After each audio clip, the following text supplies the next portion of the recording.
coup, bonjour tout le monde, merci d'être venus aussi peu nombreux, sauf pour les BizDev qui ont fait un effort particulier quand même. Cette formation, cette présentation des Flexbox. Donc du coup, ça part d'un constat simple, c'est à chaque fois que les gens font des Flexbox à la SOG, ils se posent des questions, alors je comprends pas pourquoi, mais du coup j'ai refait une petite présentation. Donc ma présentation commence par dire, bon déjà c'est cool. Ensuite, si vous avez des questions, allez voir sur ce lien, sans internet ça marche pas. Bah, vous allez aller voir dans le deuxième lien Google, vous avez toutes les références et tout, c'est super cool. Je vais activer le Wi-Fi, je vous montrerai plus tard. Ensuite, niveau compatibilité, on n'est pas hyper à l'aise, à savoir, c'est que les trucs récents. Donc, bon, Chrome 21, c'est pas très récent, mais en gros, sur IE, c'est IE 11. IE 10, je crois qu'il faut un préfixe et ça marche pas très bien. La plupart des bugs qui sont référencés concernent IE 11. Donc voilà, et sur Firefox, il y a quelques fonctionnalités qui marchent pas très bien. Jusqu'à récemment en tout cas. Mais généralement pour les besoins basiques que je vais vous présenter ici, ça suffit large. Enfin, la plupart des données non grosses boîtes, donc non SAGM, non SOG, fonctionnent très bien. Voilà. Ensuite, donc je vais commencer par, d'abord qui connaît bien les Flexbox ici, genre la plupart des propriétés, tout ça. Vous avez le droit de lever la main. Hein. Ok, donc du coup ça tombe bien, je vais les présenter. Vous venez pas de ruiner ma présentation, c'est cool. Donc là du coup j'ai deux slides parce que, voilà, on s'en fout. Et donc il y a les seules propriétés dont il y a besoin en rouge, il y a les propriétés par défaut et les autres valeurs qui sont après. Donc il n'y a pas non plus énormément de choses à retenir comme vous pouvez le constater. Et pour chaque truc j'ai un exemple. Donc du coup, comment ça se passe les Flexbox? On dit à un container qu'à l'intérieur de ce container là tout va s'afficher de façon flex. Ça veut dire quoi flex? Ça veut dire que c'est adapté au contenu. Et ensuite il y a quelques propriétés qui régissent ça, donc flex direction qui dit dans quel sens les différents éléments, donc ces différents fils vont s'agencer. Ensuite flex wrap qui dit est-ce que je reviens à la ligne, en gros, quand le contenu devient trop long. Justify content qui dit comment je répartis l'espace que j'ai en trop, ou en pas assez, entre les différents éléments. Et align items qui dit dans la direction opposée de la direction qu'on a choisie, donc typiquement tous les exemples sont basés sur on affiche une ligne. Et align item, c'est comment on les répartit verticalement.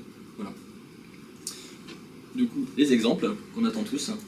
Donc le premier c'est flex direction qui a donc 4 valeurs, qui est row par défaut, row reverse qui donc fait la même chose mais dans l'autre sens, colonne et colonne reverse qui fait aussi la même chose dans l'autre sens. Et donc du coup, bon, l'exemple est à peu près clair. On voit que sur long content, le container s'est adapté à son contenu à chaque fois, parce que lui il est plus long et du coup la boîte est plus grande. Il reste de l'espace, voilà, rien de particulier, si ce n'est que sur le dernier exemple, en fait j'ai rajouté le tag HTML dire RTL, qui dit right to left. Donc typiquement, je ne vais pas m'éterniser dessus, mais en gros la plupart des propriétés s'adaptent en fonction de la direction du site. Mais comme j'ai jamais fait de site en hébreu ou en arabe, je ne suis pas un expert du sujet, quoi. Mais donc là on peut voir que du coup le texte est bien à droite, et que du coup le row et row reverse se sont inversés. Voilà. Au cours de la présentation, si vous voulez voir le DOM à un moment, vous n'hésitez pas. Je vais juste, comme il y a quand même quelques exemples, si je le fais à chaque fois, ça peut être long, mais n'hésitez pas à intervenir si vous voulez voir le DOM en particulier. Du coup, je vais quand même vous montrer celui avec le petit dire. Donc, tac. Donc là, on voit habilement que toute cette row, elle est en direction right to left. Et à partir de là, on voit simplement un panel body avec une div flex par défaut, voilà, sans rien de plus. Alors j'ai créé des petites classes pour faire des raccourcis sur les propriétés CSS. Du coup la classe flex, ça veut juste dire display flex. Voilà.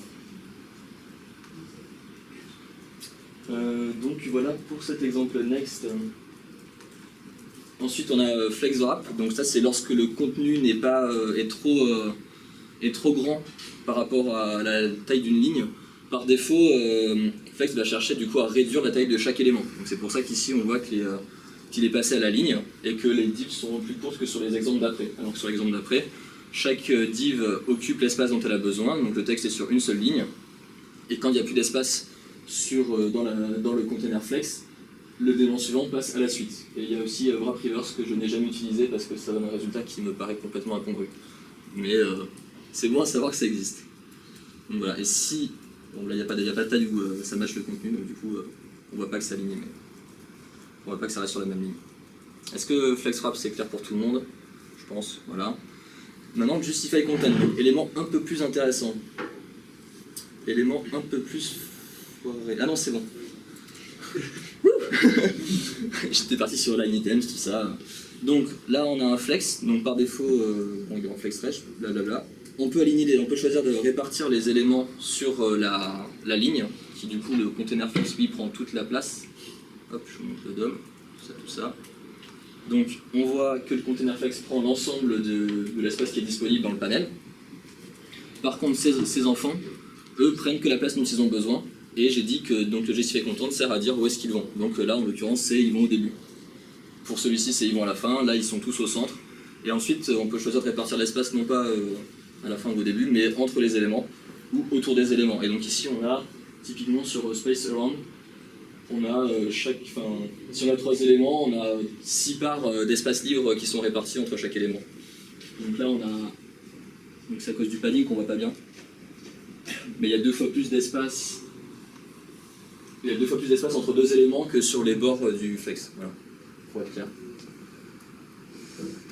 Voilà.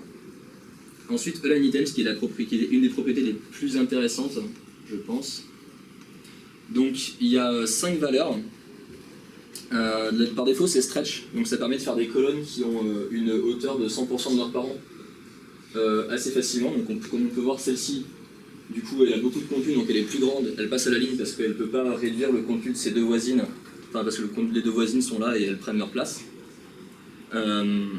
Et par contre, vu que sa hauteur augmente, on voit que les divs d'à côté, leur hauteur augmente également. Voilà. Ensuite, il y a Center qui permet de centrer verticalement. C'est magique, parce qu'on ne peut pas le faire sinon. Enfin, c'est méga relou à faire sinon. Ensuite, il y a Flex Start qui permet de dire que tous les éléments sont en haut. Enfin, en haut, non. Enfin, pour de vrai, à chaque fois, ça dépend de la direction qu'on a choisie. Donc, si on était en... Flex Start, est-ce que ça change? Si on était en row reverse, je pense que ça inverse des choses là-dedans. Mais je suis plus très sûr. Mais voilà. Donc en gros, si tous les noms c'est pas top ou bottom, c'est parce que ça dépend pas ça dépend à chaque fois de la direction qui a été choisie initialement, et donc ça peut varier. Et ensuite il y a Baseline qui, comme on peut le voir sur cet exemple, semble être très similaire à FlexStart, sauf que si jamais on change la taille du texte, on s'aperçoit qu'en fait c'est pas exactement pareil. Bon là j'ai pas mis d'exemple pour changer la taille du texte parce que ça fait en gros comme ça mais avec un texte plus gros. Et donc en fait ce qui est aligné c'est ce niveau-là, donc la première ligne de la div, de chaque div est alignée. Ouais, enfin voilà. Est-ce que c'est clair baseline ou pas? Ouais, si tout le monde voit, c'est bon. Dans quel use case? Le jour où tu mets pas des cadres de couleurs dégueulasses et tu as des textes de plusieurs couleurs dans des divs différentes et que tu veux qu'ils soient alignés sur une même ligne. Voilà. Mais personnellement, j'avoue ne l'avoir jamais utilisé. Parce que j'utilise des flexblocks dans des cas très simples. Donc ça c'était pour le parent, qui dirige beaucoup de choses. Et ensuite on peut avoir des propriétés sur les enfants, donc sur chaque boîte à l'intérieur de Flex, qui permettent de modifier le comportement par défaut, ou de choisir comment on répartit l'espace en dehors de mettre de l'espace disponible, en dehors de le répartir en tant que blanc. En l'occurrence noir avec le même couleur de slide. Donc les propriétés sont les suivantes, donc il y a FlexRow, FlexShrink et FlexBasis. Donc ce qui se passe c'est que chaque élément au départ a sa taille par défaut. Si on laisse sur auto, c'est la taille du contenu. Donc typiquement si je mets l'orem ipsum, ça va faire un petit élément. Si je mets une grande phrase, ça va faire un grand élément. Si on veut, on peut changer FlexBasis pour mettre n'importe quelle length, donc ça peut être en pourcentage, une valeur en pixels, en EM, tout ça, enfin une length CSS classique. Donc ça c'est la taille par défaut. Une fois que tous les éléments sont mis dans leur parent flex avec sa taille par défaut, s'il reste de l'espace ou qu'il en manque, il a 2 propriétés qui vont contrôler ce qui se passe. Donc si on a en trop, ça va être FlexGrow, qui va dire pour chaque élément s'il prend de l'espace en plus ou non. Par défaut, ils prennent pas de l'espace en plus. Donc on va l'avoir par défaut à 0. On peut mettre n'importe quel positive number, donc typiquement on peut mettre 0,5 si on a envie. On peut mettre 18,3 si on a un mec bizarre. Il y a FlexShrink qui lui dit dans le cas donc l'inverse, si on n'a pas assez d'espace, comment je vais faire pour que ça rentre quand même un minimum à l'intérieur de ma div. Bon ça a des limites, on peut pas afficher la Bible sur 2 pixels quoi, mais bon, c'est permet quand même de contrôler comment chaque élément se réduit pour que ça passe. Voilà, il y a la flex qui est la synthèse de tout ça. Donc je vais partir sur l'exemple maintenant. Donc, le premier exemple c'est le par défaut, donc aucun élément ne grossit. Par contre j'ai changé la propriété de flexbase de l'élément central que j'ai réglé à 40%. On peut le constater sur le DOM. Voilà, donc si je l'enlève, du coup il fait la même taille que les autres. Voilà. Et il y a de l'espace en plus ici qui est alloué à personne parce qu'il n'y a pas besoin, parce qu'ils grandissent pas. Ensuite il y a la même chose sauf que chaque élément va prendre de l'espace, enfin va prendre chaque élément a un flex gros de 1, enfin le même en tout cas, donc si j'avais mis 18 000 sur chacun ça marchait pareil. Et du coup ils vont tous grossir de la même, enfin ils vont tous grossir autant. Donc là en l'occurrence ils ont le même contenu, donc ils font la même taille. Si j'avais mis un contenu plus long sur ma première baleine, ouais parce que l'UTF-8 c'est cool aussi. Du coup des baleines. Non, c'est du TF8. Donc du coup, c'est elle qui a le plus de contenu, donc c'est elle qui grossit, elle grossit autant que les autres, sauf que les autres n'ont pas de contenu, donc elles grossissent très peu. Elles n'ont pas besoin d'espace. Voilà, on va enlever ça, c'est très bien. Et dans le dernier exemple, enfin un exemple de droite, j'ai pas mis de flex gros sur les deux du bord, j'en ai mis que sur celui du milieu. Ce qui fait que du coup l'élément du milieu prend tout l'espace disponible. Voilà pour flex gros. Absolument pas. Pourquoi j'ai affiché la console? Je ne sais pas. Ok. Maintenant on va passer à flex shrink. Donc là c'est pareil sauf que j'ai mis du contenu plus long qu'une baleine. Ce qui est difficile parce que bon c'est pas... Enfin bref. Désolé. Donc c'est la flex shrink qui dit en fait chaque élément comment il va se réduire. Donc là on voit que le texte est long, donc du coup ils vont tous passer à la ligne, et comme ils ont tous le flex shrink par défaut qui est de 1, ils vont tous se réduire de la même façon. Comme ils ont le même contenu, forcément ils vont faire de la même taille à la fin. Encore une fois, si je change de texte et que je mets un texte plus court, il prendra moins d'espace que les autres, puisque de base il prendra moins de place, donc quand il va se réduire, il en prendra encore moins. Ensuite il y a celui-ci où j'ai mis une propriété qui dit flex shrink à 0, ce qui fait qu'il ne va jamais se réduire, ce qui est hyper dangereux parce que comme on a pu constater, dès que je zoome, ça pète, parce qu'il dit je me réduis pas.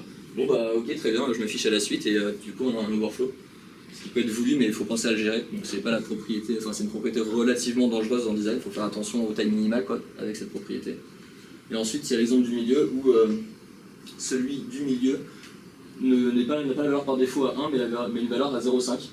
Qui fait que même avec le même contenu, il prend plus de place que les deux autres, mais malgré tout, il s'est quand même réduit. Voilà. Donc là, on voit le flex shrink à 0,5. Si je mets ça, on est dans le cas de gauche, et si je remets le flex shrink à 0,5, du coup, il se réduit moins que l'autre. Est-ce que c'est clair pour flex shrink et flex gros, du coup? C'est bon. La dernière étape, c'est align self.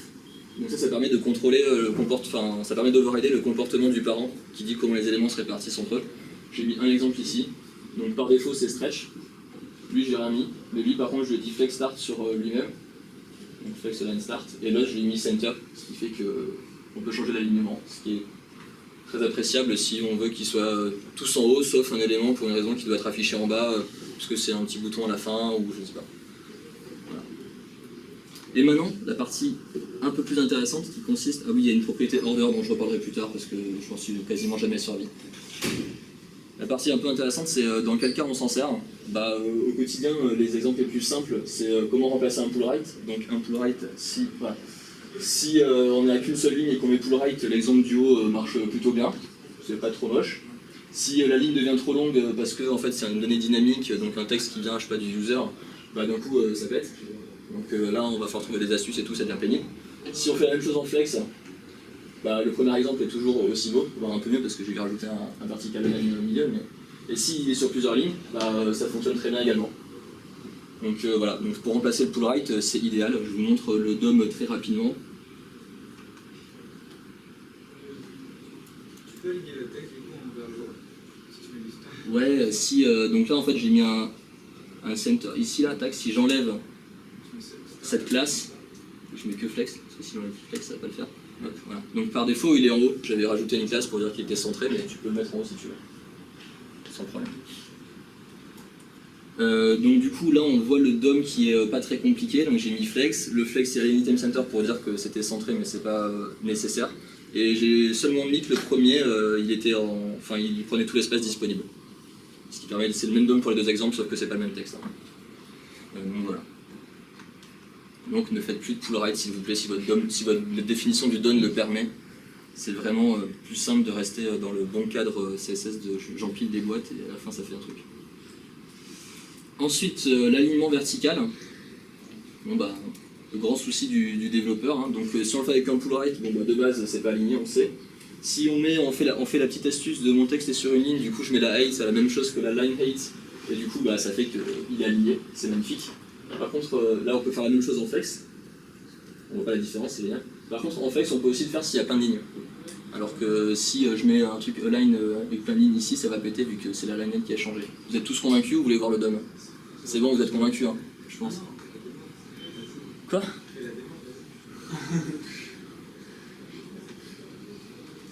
Je rappelle que c'est un lightning à la base.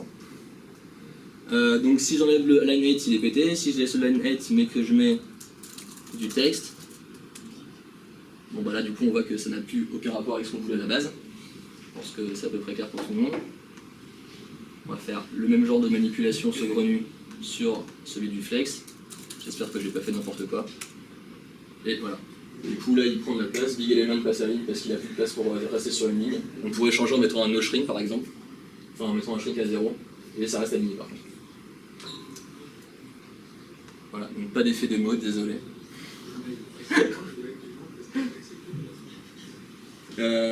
Ensuite, c'est un exemple où il y a quand même des limites à flex.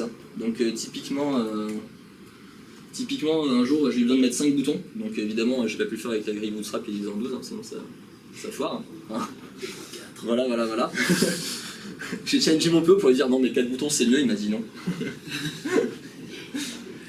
Et donc du coup, ce qui se passe, c'est que là, les deux sont en flex. Donc l'espace est réparti équitablement entre chaque objet. Donc j'ai mis un flex space between.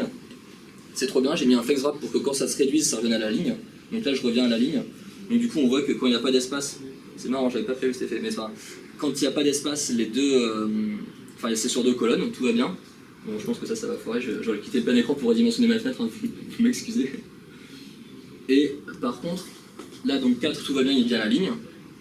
Donc on a vu que 1 ça marchait, que 2 ça marchait. Par contre ici, il se passe un truc très bizarre où ça fait exactement ce que Space Between est censé faire, c'est-à-dire ça met l'espace disponible entre les éléments. Et c'est très moche, en l'occurrence. Donc du coup il y a un bon vieux dirty hack d'une ligne en HTML qui consiste à mettre un faux élément ici. Et là ça c'est dégueulasse, mais ça marche super bien et ça ne pose pas de problème par la suite. Ça fait plusieurs mois que c'est en place. Et ça ne nous a jamais posé de problème, à part pour mon ego. Ce qui est un peu gênant, mais bon, néanmoins acceptable. Je vais agrandir ma fenêtre parce que si... Tu perds le point fier du code, mais... Ouais, c'est ça, tu perds le point fier du code, puis après tu l'oublies et tu fais bon, ça passe. Donc là, on voit un magnifique élément qui a une opacity de 0 et qui disparaît quand la taille dit qu'il en faut pas 6, quoi. Voilà. Super. Mais ça permet d'avoir un résultat super joli, hein. Donc il y a des limites à flex, voilà, je l'ai dit. Je l'ai dit. Bah tu mets un hidden LG et hidden MD et quand t'es trop grand, ça marche quoi. Voilà. Ah, j'ai dit que c'était un dirty hack, hein, je préviens, mais le résultat est beau. Et si vous trouvez une meilleure solution, s'il vous plaît, faites-moi un mail, je vous en supplie. Je vous en supplie. Bon voilà. Ensuite, le problème du footer, grand classique. Donc bah là on voit, on a un beau footer en bas de page, bon, jusqu'à rien exceptionnel, si ce n'est que c'est hyper simple à faire. Si je réduis ma fenêtre, moi j'ai du code derrière donc on va réduire la fenêtre quand même comme ça. Donc du coup on voit que mon footer est disponible au scroll. Voilà. On voit que mon footer est en bas de ma page normalement. Et donc ça c'est généralement relativement pénible à faire. Et là en fait ça tient en 2 ou 3 règles, je sais plus. Donc il faut dire que l'objet, le container prend toute la hauteur de la page, parce que bon, sinon voilà. Que ensuite il est affiché en colonne, puisque bon, on voit bien que chaque élément est l'un en dessous de l'autre. Et enfin que l'élément du haut prend toute la place disponible avec un petit flex gros 1. Et du coup ça va forcément pousser le footer en bas s'il y a de l'espace en trop. Voilà, fin du footer, donc à peu près 2 propriétés. Flex colonne, the end. Flex expand, attention, 3 propriétés. Et le dernier exemple qui est un peu plus corsé.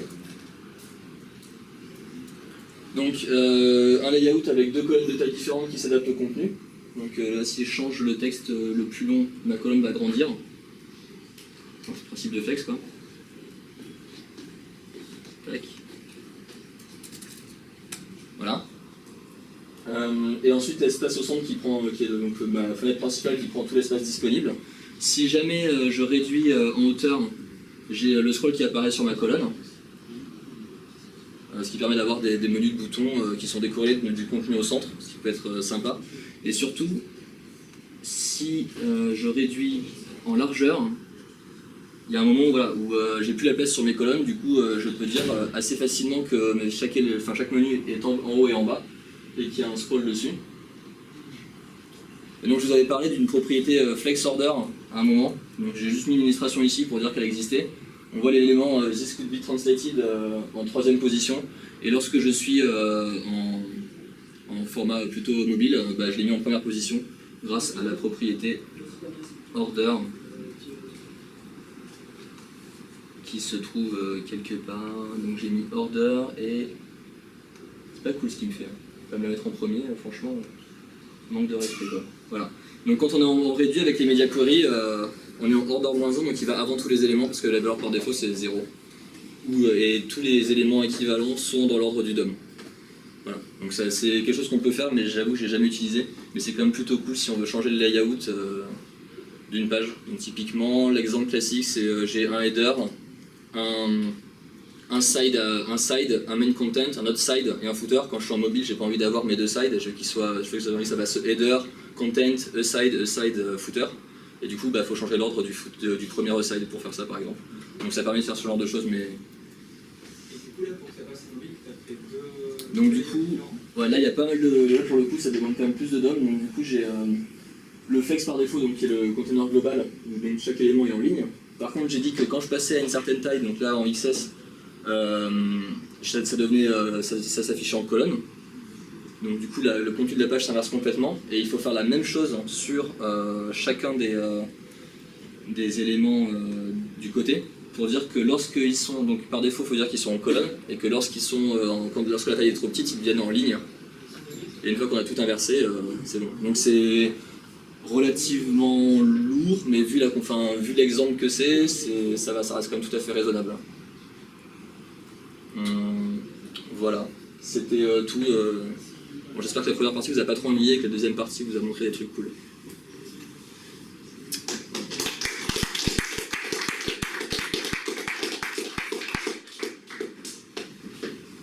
Voilà. Et maintenant que j'ai internet, je peux aussi vous montrer le lien, référence. Voilà, je pense, si jamais vous en avez fait, pour de vrai, toutes les réponses sont ici. Des gens m'ont dit que ça faisait un peu peur au début. Mais pour de vrai... Je viens d'envoyer un mail sur Hangout, quelqu'un qui a vu sur CodePen, un endroit où tu peux... la même référence, mais où tu peux tout est dynamique et tu peux toi mettre même tes valeurs, etc. Ouais. Et moi je me sers plus que de ça. Ok, ouais, du coup tu vois directement les effets que ce que ça donne et c'est ce que tu veux. J'avoue que moi, du coup, je regarde la propriété et je teste directement localement parce qu'au final, ça prend très peu de temps à faire, c'est vraiment quelques éléments du DOM. Comme j'ai dit, j'ai créé quelques classes pour pas m'embêter à les mettre, à mettre le style à chaque fois, mais c'est très simple après ça.